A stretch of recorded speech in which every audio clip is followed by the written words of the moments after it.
بسم اللہ الرحمن الرحیم۔ السلام علیکم ناظرین، آج کی اس ویڈیو میں آپ کو ایک حسین نوجوان کا سبق آموز واقعہ بیان کروں گی۔ ایک بزرگ فرماتے ہیں کہ میں 1 سال سخت ترین گرمی کے زمانے میں حج کو چلا۔ لو بڑی شدت سے چلتی تھی۔ ایک دن جب میں وسط حجاز میں پہنچا تو اتفاقاً قافلہ بچھڑ گیا اور مجھے کچھ غنودگی سی آ گئی۔ دفتن آنکھ جو کھلی تو اس جنگل بیابان میں ایک آدمی نظر آیا تو میں جلدی اس کی طرف چلا تو دیکھا کہ ایک کمسن لڑکا تھا جس کی داڑھی بھی نہ نکلی تھی اور اس قدر حسین کہ گویا 14ویں رات کا چاند ہے، بلکہ دوپہر کا سورج اس پر ناز و نعمت کے کرشمے چمک رہے ہیں۔ میں نے اس کو سلام کیا۔ اس نے کہا، ابراہیم، وعلیکم السلام۔ میرا نام لینے پر مجھے انتہائی حیرت ہوئی اور مجھ سے سکوت نہ ہو سکا تو میں نے بڑے تعجب سے پوچھا کہ صاحب زادے، تجھے میرا نام کس طرح معلوم ہوا؟ تو نے تو مجھے کبھی دیکھا بھی نہیں۔ کہنے لگا، ابراہیم،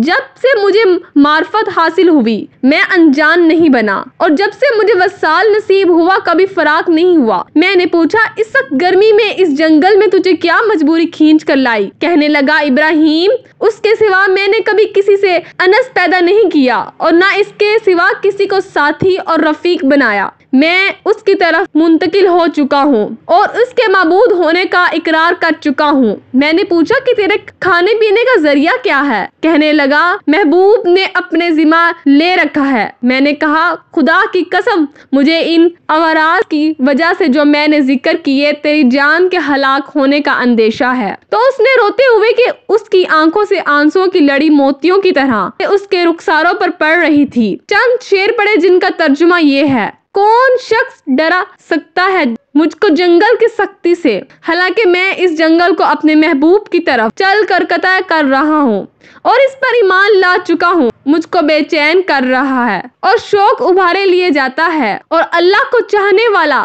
کبھی کسی آدمی سے نہیں ڈر سکتا۔ اگر مجھے بھوک لگے گی تو اللہ کا ذکر میرا پیٹ بھرے گا اور وہ اللہ کی حمد کی وجہ سے میں پیاسا نہیں ہو سکتا، اور اگر میں ضعیف ہوں تو اس کا عشق مجھے حجاز سے خراسان تک یعنی یورپ سے شام تک لے جا سکتا ہے۔ تو میرے بچپن کی وجہ سے مجھے حقیر سمجھتا ہے۔ اپنی ملامت کو چھوڑ، جو ہونا تھا ہو چکا۔ میں نے پوچھا، تجھے خدا کی قسم اپنے صحیح عمر بتا، کیا ہے؟ کہنے لگا، تو نے بڑی سخت قسم مجھے دے دی جو میرے نزدیک بہت ہی بڑی ہے۔ میری عمر 12 سال کی ہے۔ پھر وہ کہنے لگا، ابراہیم، تجھے میری عمر پوچھنے کی کیا ضرورت پیش آئی؟ میں نے کہا، مجھے تیری باتوں نے حیرت میں ڈال دیا۔ یہ کہنے لگا، اللہ کا شکر ہے، اس نے بڑی نعمتیں عطا فرمائی، اور اللہ کا فضل ہے کہ اس نے اپنے بہت سے مومن بندوں سے افضل بنایا۔ ابراہیم کہتے ہیں کہ مجھے اس کے حسن صورت، حسن سیرت اور شیریں کلام پر بڑا تعجب ہوا۔ میں نے کہا، سبحان اللہ، حق تعالی شانہ نے کیسی کیسی صورتیں بنائی ہیں۔ اس نے تھوڑی دیر نیچے کو سر جھکا لیا، پھر اوپر کی طرف نظر اٹھا کر بہت ترچھی اور کڑوی نگاہ سے مجھے دیکھا اور چند شعر پڑھے جن کا ترجمہ یہ ہے: اگر میری سزا جہنم ہو تو میرے لیے ہلاکت ہے، اس وقت میری یہ رونق اور خوبصورتی کیا بنائے گی؟ اس وقت میری ساری خوبیوں کو عذاب عیبدار بنا دے گا اور جہنم میں طویل عرصہ تک رونا پڑے گا، اور جبار جل جلالہ یہ فرمائے گا، اور بدترین غلام تو میرے نافرمانوں میں ہے۔ تو نے دنیا میں میرا بامقابلہ کیا، میری حکم عدولی کی، تو میرے عہد و پیمان کو جو ازل میں ہوئے تھے بھول گیا تھا، یا میری قیامت کی ملاقات کو بھول گیا تھا۔ اے ابراہیم، تو اس دن دیکھے گا کہ فرما برداروں کے منہ 14ویں رات کے چاند کی طرح چمک رہے ہوں گے، اور حق تعالی شانہ اپنے اوپر سے انوار کیے پردے ہٹا دیں گے، جس کی وجہ سے یہ فرما بردار اس پاک ذات کی زیارت سے ایسے محبود ہو جائیں گے کہ اس کے مقابلے میں ہر نعمت اور ہر راحت کو بھول جائیں گے، اور حق تعالی شانہ ان فرما برداروں کو ہیبت اور خوشنودی کا لباس پہنائیں گے، اور ان کے چہروں کو رونق اور شادابی عطا ہوگی۔ یہ اشعار پڑھ کر کہنے لگا، اے ابراہیم، جو دوست سے منقطع ہو گیا ہو اور وصال اس کو حاصل ہے جس نے اللہ تعالیٰ کی اطاعت سے وافر حصہ لیا۔ ابراہیم، اپنے رفقا سفر سے بچھڑ گئے ہو؟ میں نے کہا، ہاں، میں ایسے ہی رہ گیا۔ تجھ سے اللہ کے واسطے سوال کرتا ہوں کہ تم میرے لیے دعا کر کہ میں اپنے ساتھیوں سے جا ملوں۔ میرے اس کہنے پر اس لڑکے نے آسمان کی طرف دیکھا اور کچھ آہستہ آہستہ زبان سے کہنے لگا کہ مجھے اس کے ہونٹوں سے حرکت کرتے ہوئے محسوس ہوئے۔ اس وقت مجھے دفتن نیند کا جھونکا سا آیا یا بے ہوشی سی ہوئی۔ اس سے جو میں نے افاقہ پایا تو قافلے کے بیچ میں اونٹ پر اپنے آپ کو پایا، اور میرے اونٹ پر جو میرا ساتھی تھا وہ مجھ سے کہہ رہا تھا، ابراہیم ہوشیار رہ، سنبھلے ہوئے، ایسا نہ ہو اونٹ پر سے گر جاؤ۔ اور اس لڑکے کا مجھ کو کچھ پتا نہ چلا کہ وہ آسمان پر اڑ گیا یا زمین کے اندر داخل ہو گیا۔ جب ہم سارا راستہ طے کر کے مکہ مکرمہ پہنچے اور میں حرم شریف میں داخل ہوا تو کیا دیکھتا ہوں کہ وہ لڑکا کعبہ شریف کا پردہ پکڑے ہوئے رو رہا ہے اور چند شعر پڑھ رہا ہے جن کا ترجمہ یہ ہے، میں کعبہ کا پردہ پکڑ رہا ہوں اور بیت اللہ کی زیارت بھی کر رہا ہوں، لیکن دل میں جو کچھ ہے اس کو اور راز کی بات کو تو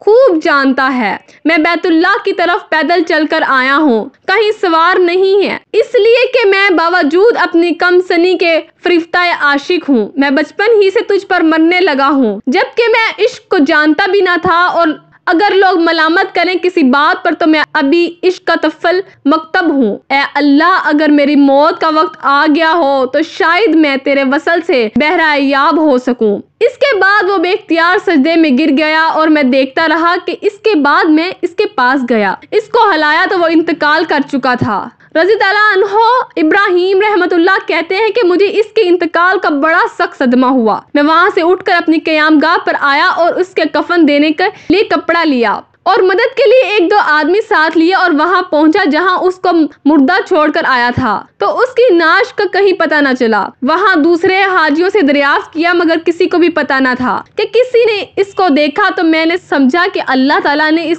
کو لوگوں کی آنکھوں سے پوشیدہ فرما رکھا تھا۔ میں وہاں سے اپنے قیام گاہ پر واپس آ گیا اور مجھے کچھ غنودگی سی آ گئی، تو میں نے اس کو خواب میں دیکھا کہ وہ ایک بہت بڑے مجمع میں ہے اور سب سے پیش ہے، اور اس پر اس قدر نور چمک رہا ہے اور ایسے عمدہ جوڑے ہیں کہ ان کی صرف بیان بھی نہیں آ سکتی۔ میں نے اس سے پوچھا کہ تو وہی لڑکا ہے؟ کہنے لگا میں وہی ہوں۔ میں نے پوچھا کیا تیرا انتقال نہیں ہوا؟ اس نے کہا ہاں ہو گیا۔ میں نے کہا کہ میں نے تجھے جہیز و تکفین کے لیے بہت تلاش کیا، کہیں پتہ نہ چلا۔ کہنے لگا ابراہیم سن، جس نے مجھے میرے شہر سے نکالا اور اپنی محبت میں فریفتہ کیا اور میرے عزیز و اقارب سے جدا کیا، اسی نے مجھے کفن دیا اور کسی دوسرے کا محتاج بننے نہ دیا۔ میں نے پوچھا کہ حق کے تعالی شانہ نے مرنے کے بعد تیرے ساتھ دیا، کیا معاملہ؟ اس نے کہا اللہ جل شان نے مجھے اپنے سامنے کھڑا کیا اور فرمایا کہ تو کیا چاہتا ہے؟ میں نے عرض کیا الہی تو الہی مقصود ہے اور تیری ہی مجھے آرزو ہے۔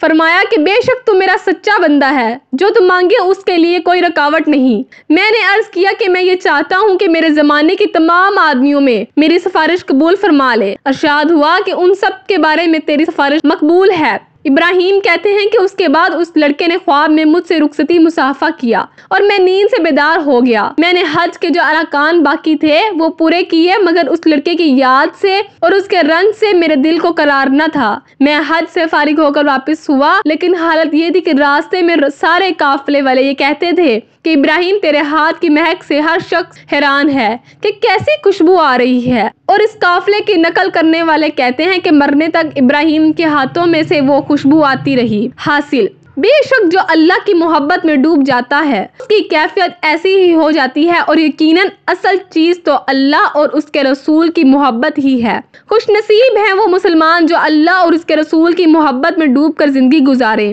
دعا ہے کہ اللہ تعالی ہمیں بھی اپنی حقیقی محبت نصیب فرمائے، آمین۔ یہ واقعہ 101 سبق آموز واقعات کتاب سے لیا گیا ہے۔ اس کتاب کی لکھاری مولانا محمد ہارون معاویہ صاحب ہیں۔ اگر ویڈیو بنانے میں مجھ سے کوئی غلطی ہو گئی ہو تو میں اللہ سے معافی کی طلبگار ہوں۔ اگر ابھی تک آپ نے ہمارا چینل سبسکرائب نہیں کیا تو اسے ضرور سبسکرائب کریں تاکہ اسلامی واقعات سے بھرپور ویڈیوز آپ کو ملتی رہیں۔ شکریہ۔